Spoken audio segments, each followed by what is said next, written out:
어떤 사람은 마음이 무너지는데 단 한마디면 충분합니다. 그리고 그 한마디를 내뱉은 사람은 대부분 바로 우리 자신입니다. 우리는 생각보다 자주 우리가 가장 지켜야 할 사람에게 가장 깊게 베이는 말을 던집니다. 그 사람은 바로 나입니다. 정약용 선생님께서는 마음이 어지러울 때 입이 먼저 달려가는 것을 가장 경계하셨습니다. 왜냐하면 입은 감정이 만든 말의 끝자락만 보고 움직이지만 마음은 그 말의 결과를 가장 깊게 맞기 때문입니다. 특히 감정이 벼랑 끝까지 치밀어 오를 때 우리는 가장 위험한 말을 자신에게 던집니다. 이젠 아무 의미도 없다. 그냥 다 포기하고 싶다. 나는 원래 이런 사람이다. 듣는 사람은 가볍게 넘길지 모르지만 정작 그 말이 깊게 스며드는 곳은 내가 사는 마음입니다. 그리고 그 말들이 내면의 길을 조금씩 무너뜨릴 때 우리는 뒤늦게 깨닫습니다. 아, 이런 말을 하지 말았어야 했는데. 오늘 우리는 정약용 선생님의 고요하면서도 날카로운 마음의 시선으로 감정이 폭발하기 직전 하지 말아야 할 말을 살피고 그 말이 만들어내는 파문을 하나씩 따라가 보려고 합니다. 이 영상은 당신의 마음을 나무처럼 단단히 세우는 이야기입니다. 그리고 말이 마음을 어떻게 흔들고 다독이며 무너뜨리는지 그 모든 과정을 차분히 밝혀보는 여정입니다. 이제 천천히 정약용 선생님의 마음의 세계로 함께 들어가 보겠습니다. 마음이 조금이라도 흔들리는 날이면 입술은 늘 마음보다 앞서 움직입니다. 우리는 종종 이렇게 변명하듯 말합니다. 나도 모르게 새어나왔어. 그냥 감정이 올라와서 말이 튀어나온 거야. 그런데 정약용 선생님께서는 이 말에 대해 단호하게 고개를 저으십니다. 입이 먼저 움직이는 일은 없다. 말의 움직임은 반드시 마음에서 먼저 시작한다. 이 말은 곧 우리가 무심코 내뱉었다고 생각하는 말조차 사실은 마음속 어딘가에서 오래전부터 자라온 것이라는 뜻입니다. 말이 갑자기 튀어나온 것이 아니라 마음이 이미 그 말을 품고 있었다는 설명입니다. 그렇다면 왜 우리는 그 사실을 느끼지 못할까요? 그 이유는 단순합니다. 마음속에서 말이 만들어지는 과정을 우리가 거의 들여다보지 않기 때문입니다. 감정은 불씨처럼 작게 피어납니다. 처음에는 아주 작은 뜨거움입니다. 그 뜨거움이 바로 말의 씨앗입니다. 그 씨앗이 조금씩 자라나다가 우리가 내면을 돌보지 않는 순간 한 번의 불꽃처럼 치솟습니다. 그때 입술이 움직입니다. 우리는 그제야 상황을 알아차립니다. 말이 나왔다. 하지만 그때는 이미 늦은 순간입니다. 불꽃은 이미 튀었고 편하게 던진 말은 이미 마음에 상처를 냈습니다. 정약용 선생님께서는 이 과정을 마음의 물결이라고 표현하셨습니다. 감정이라는 바람이 일고 그 바람이 마음의 물결을 흔들고 그 물결의 끝이 입술에 닿을 때 비로소 말이 나오게 됩니다. 이 흐름은 아주 자연스러워 보이지만 문제는 이 흐름이 흔들릴 때입니다. 즉, 감정이 강한 날에는 입술까지 올라오는 속도가 매우 빨라집니다. 무엇보다 위험한 순간은 이 말이 자기도 모르게 튀어나온 것처럼 느껴진다는 점입니다. 하지만 사실은 그렇지 않습니다. 말은 항상 감정이 밀고 올 때 함께 드러납니다. 말이 빠른 것이 아니라 감정이 말 앞에 서서 입술을 밀어붙이기 때문입니다. 그래서 우리는 이때 특히나 스스로에게 던지면 안 되는 말을 내뱉기 쉽습니다. 아무것도 하기 싫다. 그냥 끝내고 싶다. 나는 왜 이렇게 쓸모없는가? 이 말들은 누군가를 향한 비난이 아닙니다. 겉으로는 단순한 투정처럼 보일 수 있습니다. 하지만 자신의 마음을 먼저 무너뜨리는 말들입니다. 감정이 무너진 날일수록 이 말들은 더욱 쉽게 나온다는 것이 문제입니다. 정약용 선생님께서는 이런 말들을 허설이라 하셨습니다. 마음이 흐려졌을 때 나오는 빈말, 마음을 탁하게 만드는 말입니다. 그리고 허설은 잠깐 말해놓고 잊어버리는 것이 아니라 마음 깊은 곳에서 긴 시간 쌓입니다. 특히 스스로에게 던지는 허설은 마음의 방향을 뒤틀어 버립니다. 그 뒤틀림은 나중에 더 무거운 감정과 더 어두운 생각을 불러옵니다. 말의 위험성은 바로 여기에 있습니다. 입에서 나오는데 1초면 충분하지만 그 말이 마음에서 사라지는 데는 며칠, 몇 달, 때로는 몇 년이 걸리기도 합니다. 정약용 선생님께서는 말이 마음의 그림자라고 하셨습니다. 그림자가 흐려지면 그 사람의 마음도 흐려집니다. 그리고 흐려진 마음은 더 많은 허설을 불러오며 악순환을 만듭니다. 이 악순환은 우리가 직접 그 고리를 끊어내지 않는 한 계속해서 반복됩니다. 특히 감정이 흔들릴 때 우리가 지켜야 할 단 하나의 법칙은 이것입니다. 마음이 흔들려도 말은 흔들리지 않게 하라. 이 말은 억누르라는 말이 아닙니다. 감정을 없애라는 뜻도 아닙니다. 오히려 그 반대입니다. 마음을 들여다보고 말이 나오기 직전 그 1초의 흔들림을 바라보라는 뜻입니다. 말에는 늘 자리가 있습니다. 그 말이 태어난 자리, 그 말이 지나온 길, 그리고 그 말이 닿게 될 마음의 방향까지 모두 자리입니다. 정약용 선생님께서는 사람의 말이 탁해질 때는 반드시 마음이 어지러워진 자리에서 그 말이 태어난다고 하셨습니다. 그 말의 종류는 다양하지만 공통점이 하나 있습니다. 바로 자신을 약하게 만드는 말이라는 것입니다. 대표적인 말들이 있습니다. 더는 못하겠다. 나는 그냥 이런 인간이다. 아무 의미도 없다. 다 버리고 싶다. 이 말들의 공통된 문제는 그 어떤 해결도 담고 있지 않다는 점입니다. 이 말들은 마음의 원래 바람을 왜곡한 말들의 그림자입니다. 마음은 사실 이렇게 말하고 있었을지도 모릅니다. 지금 너무 지친다. 잠깐 쉬고 싶다. 조금 버거우니 속도를 줄이고 싶다. 마음이 아직 어둡다. 시간이 필요하다. 그런데 감정은 이것을 극단으로 가져갑니다. 마음은 잠시 쉬고 싶다라고 말하고 싶은데 감정은 아무 의미도 없다고 말하게 만듭니다. 마음은 조금 버거우니 속도를 줄이고 싶다고 말하고 싶은데 감정은 너는 원래 이 모양이라고 밀어붙입니다. 이런 감정의 왜곡은 매우 빠르게 일어납니다. 그리고 그 왜곡된 말이 입술까지 올라오는 속도는 생각보다 훨씬 빠릅니다. 정약용 선생님께서는 이 과정을 허심에서 흘러나온 허설이라고 하셨습니다. 마음이 흐려진 자리에서 흘러나오는 빈말이라는 뜻입니다.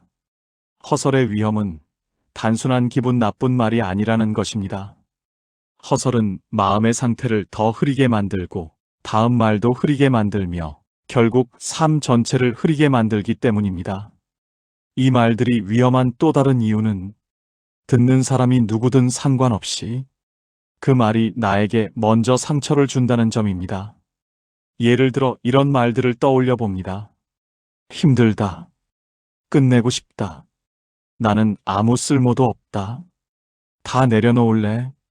이 말들은 처음엔 기분에 지나지 않습니다. 하지만 이 말들을 계속해서 내뱉다 보면 그 말이 마음의 습관이 됩니다. 그리고 그 습관은 생각을 바꾸고 생각은 결국 삶의 방향을 바꿉니다. 정약용 선생님은 말이 바로 마음의 방향을 비추는 거울이라고 말씀하셨습니다. 말이 흐려지면 마음의 방향도 흐려집니다. 그리고 흐려진 방향을 따라 걷다 보면 우리는 점점 더 어두운 길로 들어서게 됩니다. 가장 무서운 점은 그 어두운 길을 걸어가면서도 내가 왜 이렇게 어두워졌는지 잘 모른다는 것입니다. 그렇기 때문에 우리는 하면 안 되는 말을 가장 먼저 경계해야 합니다. 특히 마음이 약해진 순간 이 말들은 매우 달콤하게 들립니다. 포기해도 된다는 허락, 멈춰도 된다는 핑계, 스스로를 낮추어도 괜찮다는 위안. 하지만 그 위안은 진짜 위안이 아닙니다. 그저 마음이 흔들릴 때 더 깊은 흔들림으로 끌고 가는 가짜 위로일 뿐입니다. 정약용 선생님께서는 허설은 마음을 밝히는 게 아니라 더 흐리게 만들 뿐이라고 말씀하셨습니다. 말은 결국 마음에서 태어나지만 마음 또한 말에 의해 다시 흔들립니다. 그래서 허설을 입에 올리는 순간 그 말이 나 자신을 더 흐리게 만든다는 사실을 우리는 반드시 기억해야 합니다. 우리는 말이 나오기 직전의 순간을 거의 느끼지 못합니다. 하지만 그 순간이야말로 정약용 선생님께서 가장 중요하게 보신 자리입니다. 말은 갑자기 생기지 않습니다. 말은 마음의 물결이 길을 따라 흘러와 마지막으로 머무는 곳이 입술입니다. 말은 마음을 가장 먼저 지나고 감정을 지나며 생각을 스치고 마지막에 입술로 도달합니다. 이 모든 흐름은 빠르게 지나갑니다. 하지만 그 빠른 흐름 안에는 수많은 마음의 움직임이 담겨 있습니다. 특히 감정이 크게 흔들릴 때 이 움직임은 더 거세게 일어납니다. 감정의 바람이 크게 일면 마음의 물결도 거세지고 그 물결은 그대로 말로 이어집니다. 이때 말이 나오기까지 걸리는 시간은 평범한 상태보다 몇 배는 더 빠릅니다. 그래서 우리는 말이 튀어나온 것처럼 느낍니다. 하지만 정약용 선생님은 분명하게 말씀하셨습니다. 말이 마음의 물결을 따라온 것이라면 어디선가는 반드시 멈출 수 있는 자리가 있다는 뜻입니다. 그 자리가 바로 말이 입술까지 닿기 직전의 단 1초입니다. 그 1초는 말을 억누르는 시간이 아니라 말을 바라보는 시간입니다. 그저 잠시 흐름을 바라보는 것입니다. 이 1초 동안 우리는 마음에게 묻습니다. 이 말은 지금 나를 살리는가? 아니면 나를 더 무너뜨리는가? 이 질문을 던지는 순간 말은 방향을 잃습니다. 흐름이 잠깐 멈춥니다. 감정의 바람이 잠시 잦아듭니다. 그 순간이 바로 말이 변하는 자리입니다. 흐리던 말이 고요해지고 절망이 담긴 말이 조금은 부드러워집니다. 스스로를 치는 말이 스스로를 위로하는 말로 변할 수 있는 자리입니다. 마음을 다스리는 가장 깊은 지혜는 거창한 깨달음이 아닙니다. 바로 이 짧은 1초의 멈춤입니다. 말은 이 1초에서 정해집니다. 그리고 마음의 방향도 이 1초에서 정해집니다. 정약용 선생님께서는 말이 마음의 마지막 그림자라고 하셨습니다. 그림자가 흐리다면 마음의 흐름을 다시 돌아보면 됩니다. 그 흐름을 바라보는 1초만 있어도 말은 달라집니다. 이 1초는 억누르거나 참는 시간이 아니라 나를 지키기 위한 시간입니다. 이 1초를 통해 우리는 하지 말아야 하는 말이 어디에서 오는지 이해하고 그 말을 다른 길로 흘려보내는 힘을 갖게 됩니다. 우리가 감정에 흔들린 날에는 말이 유독 빠르게 올라옵니다. 그 말들은 대부분 짙은 감정의 색을 띠고 있어서 가볍게 던진 것 같아도 들어보면 마음에 오래 남는 말들입니다. 하지만 말이 입술에 닿기 직전의 1초를 붙잡으면 전혀 다른 세계가 펼쳐집니다. 정약용 선생님께서는 사람의 마음이 고요해지는 순간 그 안쪽에서 아주 작은 목소리가 들린다고 하셨습니다. 그 목소리는 이렇게 말합니다. 쓰러지고 싶은 게 아니라 잠시 기대고 싶은 것이다. 아무 의미가 없는 게 아니라 의미를 느낄 힘이 고갈됐을 뿐이다. 지친 것이지 끝난 것이 아니다. 감정의 폭풍 속에서는 들리지 않던 말들입니다. 이 목소리는 감정의 소리와 다릅니다.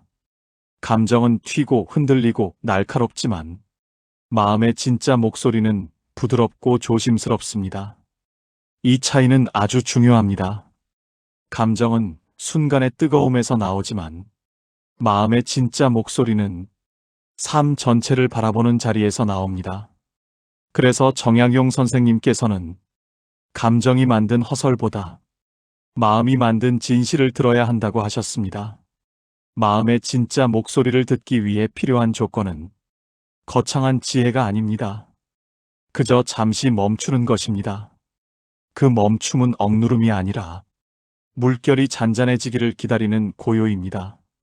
물결이 가라앉아야 물 밑에 돌과 모래가 보이듯 마음의 물결이 잠잠해지면 감정 아래에 있던 마음의 본래 뜻이 드러납니다. 우리는 감정에 휩싸인 날일수록 자신을 공격하는 말을 쉽게 내뱉습니다. 난 안 돼. 난 쓸모없어. 그냥 포기할래. 하지만 마음의 깊은 자리에서 들리는 목소리는 전혀 다른 말을 하고 있습니다. 그 목소리는 포기하라고 말하지 않습니다. 대신 이렇게 말합니다. 잠시 쉬어라. 너무 오래 버텼다. 이제 조금은 내려놓아도 된다. 이 차이를 듣게 되는 순간 우리는 하지 말아야 했던 말이 감정의 목소리가 아니라 지친 마음의 왜곡이었다는 것을 이해하게 됩니다. 말이 변하는 것이 아니라 마음을 보는 눈이 변하는 것입니다. 정약용 선생님께서 말하신 절제는 대부분의 사람들이 오해하고 있는 절제와 다릅니다. 많은 사람은 절제를 참는 것, 버티는 것, 억누르는 것이라고 생각합니다. 하지만 정약용 선생님은 절제를 그렇게 설명하지 않으셨습니다. 정약용 선생님이 말한 절제는 살피는 것입니다. 감정을 없애는 것이 아니라 감정이 어떻게 움직이는지를 지켜보는 것입니다. 감정을 억지로 누르는 것은 물이 흐르는 길을 손으로 막는 것과 같습니다. 한순간은 막을 수 있지만 물은 결국 넘쳐서 더 큰 혼란을 일으킵니다. 감정을 억누르면 그 감정은 사라지는 것이 아니라 다른 말의 형태로 폭발합니다. 그 말들은 더욱 날카롭고 더 깊은 상처를 남깁니다. 하지만 감정을 흘려보며 살피면 그 흐름은 천천히 잦아듭니다. 흐름이 고요해지면 그제야 말의 결도 고요해집니다. 이것이 바로 말의 절제입니다. 감정을 없애려 하지 않고 말이 나오기 전에 흐름을 바라보는 것입니다.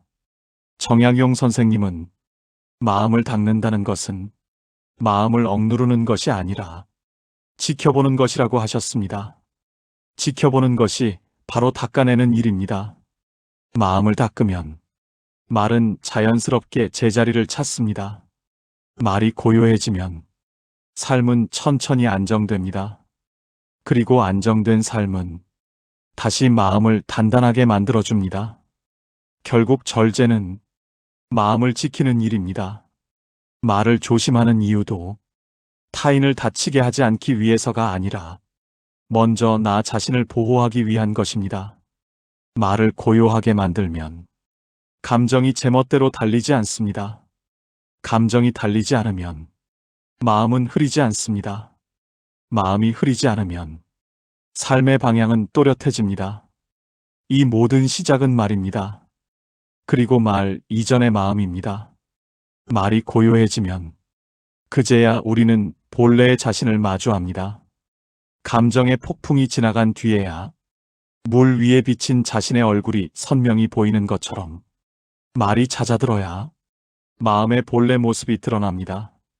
정약용 선생님께서는 마음이 제자리에 있으면 말은 자연히 빛을 잃지 않는다고 하셨습니다. 말이 빛을 잃지 않는다는 것은 말이 단단해진다는 뜻이 아닙니다. 오히려 말이 부드러워지고 불필요한 상처를 만들지 않는다는 뜻입니다. 마음이 고요한 사람은 말을 날카롭게 하지 않습니다. 하지만 그렇다고 해서 약한 말만 하는 것도 아닙니다. 고요한 마음에서 나오는 말은 단정하고 담담합니다. 마음을 지나치게 흔들지도 않고 마음을 방치하지도 않습니다. 이 말들은 자신을 무너뜨리지 않고 타인을 해치지 않고 감정을 뒤틀지 않습니다. 말이 고요해지고 마음이 잔잔해지면 사람은 다시 자기 삶의 중심을 찾습니다.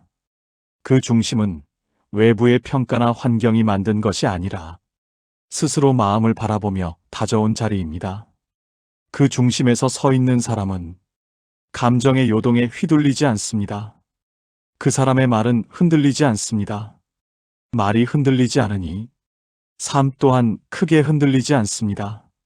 정약용 선생님의 가르침은 결국 이 자리로 우리를 데려갑니다. 하지 말아야 할 말의 위험을 아는 것에서 시작해 말이 나오기 전에 고요를 붙잡고 그 고요 속에서 마음을 닫고 마지막에는 마음의 중심에 서는 사람으로 나아가는 것.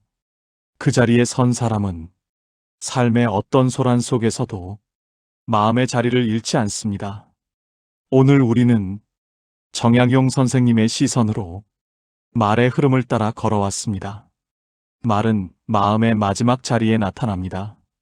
말은 마음의 그림자입니다. 그림자가 흐려지면 그 사람의 마음도 흐려지고 삶의 길도 흐려집니다. 하지만 마음을 살피고 말이 나오기 직전에 고요를 붙잡으면 흐려졌던 말은 맑아지고 말이 맑아지면 마음도 다시 맑아집니다. 결국 말조심이란 타인을 위한 예절이기 전에 나 자신을 지키는 마음의 기술입니다. 마음이 고요하면 말은 자연히 고요해지고 고요한 말은 우리 삶을 맑게 만들어줍니다. 정약용 선생님께서 남기신 이 지혜가 오늘 당신의 마음을 조금 더 편안하게 만들고 당신의 말이 조금 더 부드러워지고 당신의 하루가 한결 더 단정해지기를 바랍니다.